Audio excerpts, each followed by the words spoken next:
না, প্রথমে একটু স্লো কম থাকলেও কয়েক ম্যাচ খেললে 15-20 ম্যাচ খেলার পরে এমনি স্লো অনেক বাড়ে, সমস্যা নেই। আমার এই কারণে ব্যাচ নষ্ট হয়ে গেছে।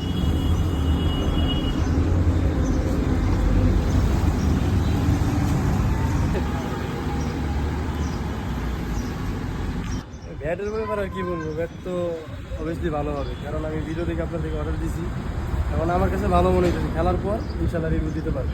আচ্ছা, আর আপনার ব্যাটের কোয়ালিটিটা যদি বলতেন, মানে ভিডিওতে তো নর্মালি কোয়ালিটি ইনশাল্লাহ অনেক ভালো হয়। কাঠের কোয়ালিটিটা কীরকম মনে হয় আপনার? ব্যাট আপনার কাছ থেকে নিঃসন্দেহে অর্ডার দিতে পারবো। ঠিক আছে, যদি খেলে আপনার কাছে ভালো মনে হয় অন্যদের সাথে ইনশাল্লাহ। ঠিক আছে।